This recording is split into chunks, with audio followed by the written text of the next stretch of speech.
प्रायोजक हैं cancer healer centre, a new beginning. और वहीं वक्फ बिल पर AIM-TLB का एक बड़ा बयान भी सामने आया है, जो बिल के साथ हम उसके खिलाफ। ये AIM-TLB की तरफ से कहा गया, बिल का साथ तो मुस्लिमों का समर्थन नहीं, सरकार फौरन बिल को वापस ले, यह भी AIM-TLB की तरफ से कह दिया गया है।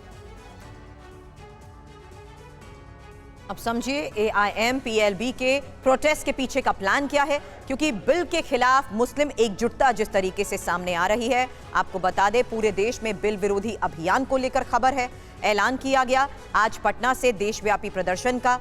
पटना में ही प्रदर्शन के पहले चरण की तस्वीरें हमारे सहयोगी रुपेश लगातार हम तक पहुंचा रहे हैं। आपको बता दें, 29 मार्च को विजयवाड़ा में धरना, और साथ ही आरोप है बिल में पक्षपातपूर्ण बदलाव और अल्पसंख्यकों के खिलाफ ये बिल बताया जा रहा है। तो क्या आरोप लगे हैं, किस तरीके से प्रदर्शन को लेकर ऐलान किया गया है, उसके बारे में जानकारी रखी। लेकिन आपके लिए यह भी जानना जरूरी है कि वक्फ बिल को लेकर अब तक क्या प्रोग्रेस हुई है, क्योंकि अगस्त 2024 में लोकसभा में पेश, लोकसभा के बाद जेपीसी में भेजा गया और जेपीसी में बहुमत से बिल मंजूर हो गया। अब जेपीसी ने बिल में 14 बदलाव की सुझाव दिए और विपक्ष ने सुझावों पर असहमति जताई। बिल पर विपक्ष की सभी आपत्तियां खारिज हुई और 30 जनवरी को लोकसभा अध्यक्ष को रिपोर्ट सौंपी गई। 13 फरवरी को रिपोर्ट संसद में पेश की गई। 19 फरवरी को कैबिनेट से 14 संशोधन मंजूर हुए और इस बजट सत्र में पारित हो सकता है ये विधेयक। और देखिए, वक्फ बिल पर ओवैसी की तरफ से बड़ा हमला भी बोला गया। मुस्लिमों का हक छीनने वाला है ये बिल, ओवैसी की तरफ से कहा गया। ओवैसी को जगदंबिका पाल का जवाब भी सामने आया, मुस्लिमों को गुमराह करने की ये चाल है। कॉन्स्टिट्यूशनल बिल है, ये हमारे रिलीजियस फ्रीडम को छीनता है। ये मुसलमानों के वक्फ बोर्ड में नॉन मुस्लिम्स को मेंबर बनाकर उनके उसके एडमिनिस्ट्रेशन में, उसके चलाने में एक रुकावट पैदा करता है। तो ये वायलेशन है आर्टिकल 14 का, आर्टिकल 26 का और आर्टिकल 25 का।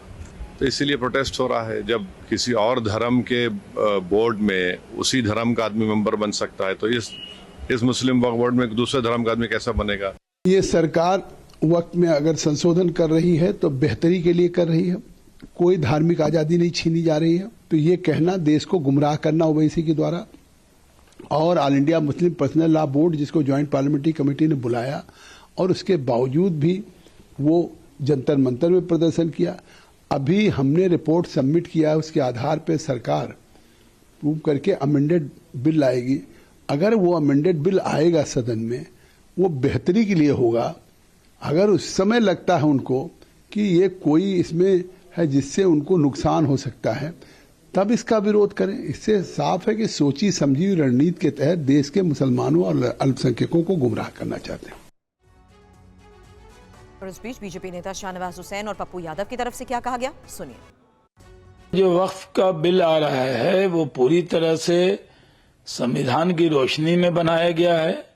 ये कोई दरगाह को छीनेगा नहीं, कब्रिस्तान को छीनेगा नहीं, खानका को छीनेगा नहीं, मस्जिद को छेड़ेगा नहीं। पूरी तरह से ये वक्फ की जो संपत्ति है उसको स्ट्रेंथन करेगा, न कि उसमें कब्जे करेगा। अभी तक जितने भी कब्जे नाजायज हुए हैं वो नाजायज कब्जे बंद होंगे, क्योंकि इसके अंदर पूरा अधिकार दिया गया है कि कोई इन संस्थानों को नहीं छेड़ेगा। बहुमत के आधार पर सभी विचारों को, संविधान को दबाना चाहते हैं। लोकतंत्र में सहमति का मूल्य है, बहुमत का मूल्य कम होता है।